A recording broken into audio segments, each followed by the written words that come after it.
तेजस्वी यादव ये बयान दे रहे हैं कि भाई जो चिराग पासवान है, चिराग पासवान आरएसएस के रंग में रंगे हैं। और ये दोनों चीज़ें तब हो रही है जब चुनाव प्रचार का जो दौर थे वो थम गया।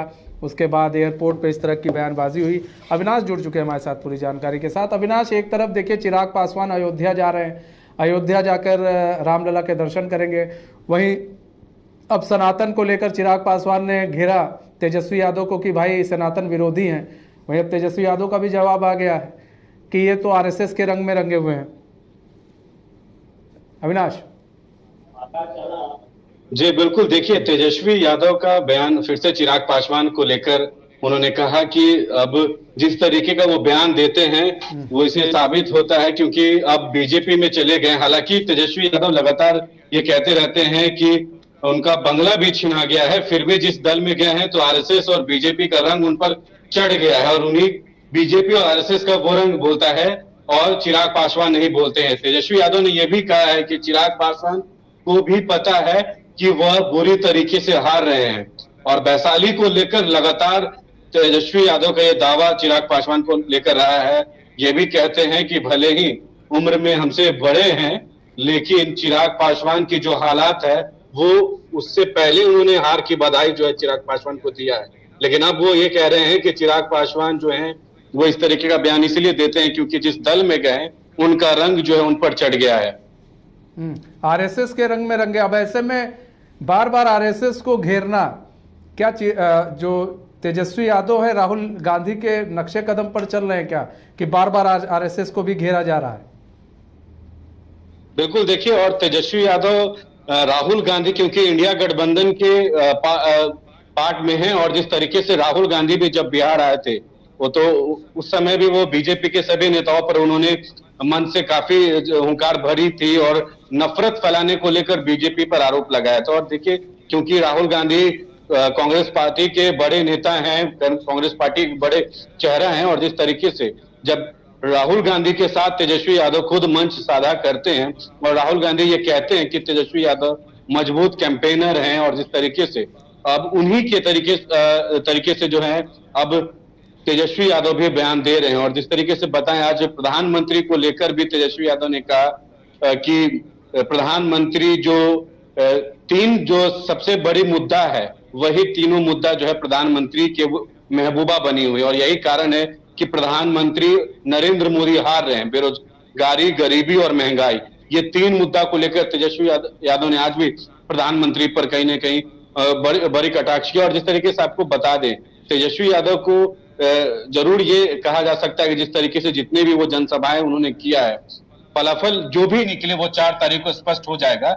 लेकिन उससे पहले ये कहा जरूर जा सकता है कि तेजस्वी यादव हालांकि जब 1 से 2 बार राहुल गांधी बिहार है उनके साथ मंच साझा किए लेकिन तेजस्वी यादव ने वो पूरी अपने प्रत्याशियों के जगह क्षेत्रों में जाकर मंच को साझा किया, जनता को संबोधित किया और ये जरूर उन्हें दर्शाया है इस बार कि आरजेडी में लालू प्रसाद यादव के बाद अब बड़े नेता वही हैं। और देखिए यही वजह है कि जब तेजस्वी यादव जब भी या तो वो अपने घर राबरी आवास से बाहर निकलते हैं या फिर पटना एयरपोर्ट पर जब वो सुबह प्रचार प्रसार के लिए निकलते हैं और शाम में फिर जब चुनाव प्रचार प्रसार करके आते हैं तो सभी पत्रकार को जवाब वही देते हैं और चाहे वो कोई भी मुद्दा हो या फिर बिहार की राजनीति से जुड़ा हो या फिर वो राष्ट्रीय स्तर का मुद्दा हो।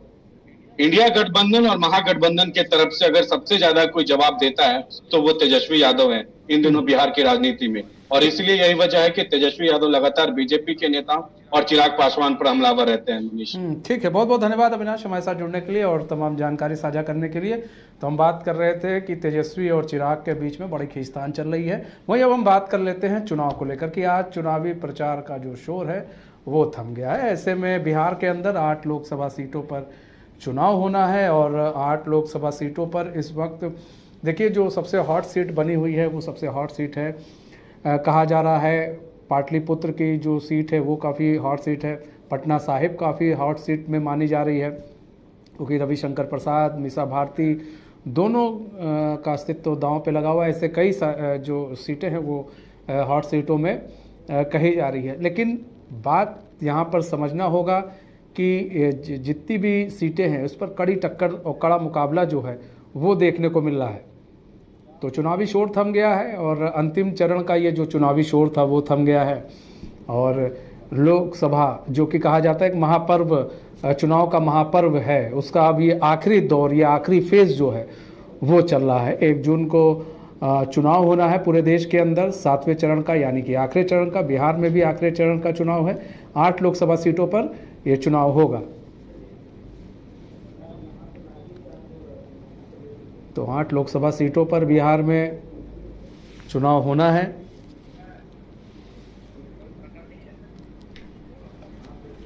रविशंकर प्रसाद, मीसा भारती, सबका जो अस्तित्व है वो दांव पे लगा हुआ। हमारे साथ अभिषेक, हमारे संवाददाता जुड़ गए हैं पूरी जानकारी के साथ। अभिषेक, यहाँ पर देखिए चुनावी शोर थम गया है। 8 सीटों की बात करें तो 8 सीटों पर चुनाव होना है बिहार के। ऐसे में क्या समझा जाए, जनता ने क्या मूड बनाया है, किन मुद्दों पर वोट करने का मूड बनाया है और किन किन के बीच में जो है लड़ाई काफी तगड़ी होने वाली है?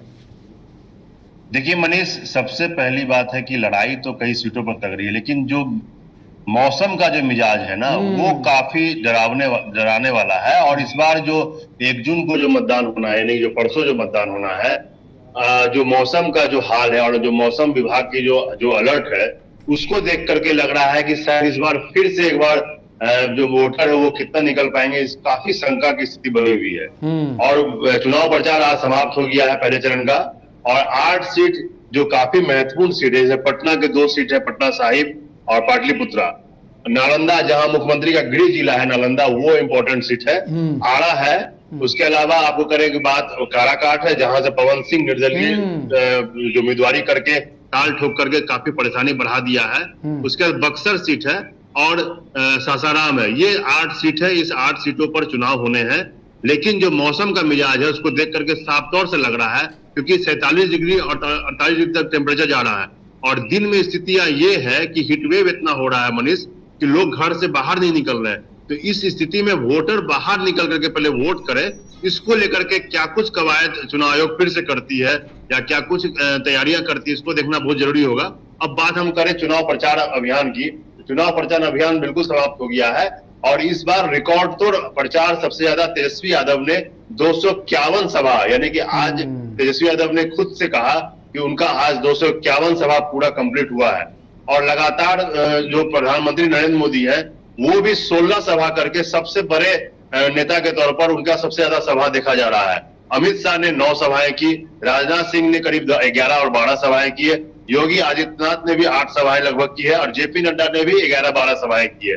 लेकिन 16 सभा नरेंद्र मोदी का काफी इंपॉर्टेंट माना जा रहा है। और जो इस बार का जो चुनाव पर जो है, जो जिस अंतिम चरण में जो 8 सीटों पर चुनाव होने हैं, कई लोगों का भाग्य इसमें काफी इंपॉर्टेंट है, जिसमें उपेंद्र कुशवाहा जो कि पूर्व में केंद्रीय मंत्री थे और फिर से काराकाट से चुनाव लड़ रहे हैं, अगर इस वक्त उनका रिजल्ट उनके फेवर में नहीं आता है तो एक तरीके से उनका राजनीतिक तरीके से कहा जाए तो वो संन्यास की स्थिति में चले जाएंगे। अगर बात करें हम पाटलिपुत्रा की, पाटलिपुत्रा में एक बार फिर से मीसा भारती और रामकृपाल यादव में लगातार कड़ी टक्कर चल रही है और 2 बार 40,000 और 42,000 के मार्जिन से रामकृपाल यादव जीते हैं। लेकिन इस बार क्या कुछ होगा, क्योंकि माहौल बिल्कुल थोड़ा सा बदला दिख रहा है। और तो मीसा भारती के समर्थन में कितने लोग वोट करेंगे या फिर क्या कुछ होगा, यह काफी इंपॉर्टेंट हो जाता है। अगर बात हम लोग कर ले बक्सर की, तो बक्सर सीट को भी लेकर के काफी कुछ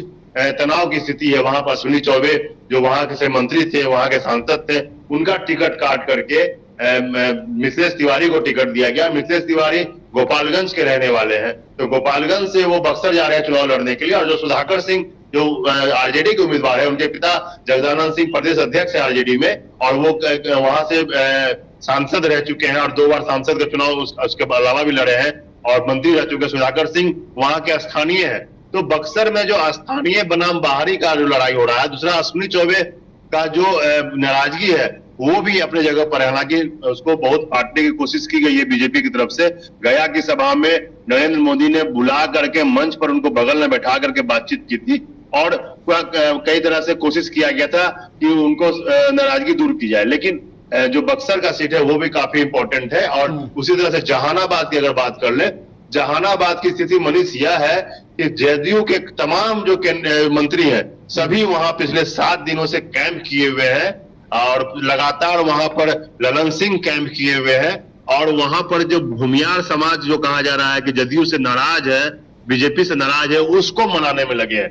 अगर भूमियार समाज अगर साथ नहीं खड़ा होता है एनडीए, तो वहां भी परिणाम काफी अलग हो सकता है। क्योंकि पिछली बार जो चुनाव जदयू ने जीता था जहानाबाद में, तकरीबन 3200 सीट से 3200 वोट से जीता था, तो बहुत बड़ा मार्जिन लोकसभा के लिए नहीं है। इसलिए जो जहानाबाद हो गया, काराकाट हो गया, बक्सर हो गया और कहा जाए सासाराम, ये जो चारों सीट है इस 8 सीट में, यह काफी इंपॉर्टेंट इस बार चुनाव में जरूर है मनीष। मतलब कि कहीं ना कहीं बात की जाए तो मुकाबला काफी टक्कर का और काफी क्लोज रहने वाला है। बहुत बहुत धन्यवाद अभिषेक हमारे साथ जुड़ने के लिए और तमाम जानकारी साझा करने के लिए। तो हमारे इस खास पेशकश सुबह से तय, मुझे दीजिए इजाजत। खबरों के साथ बने रहने के लिए देखते हैं न्यूज़ वाइज को। नमस्कार।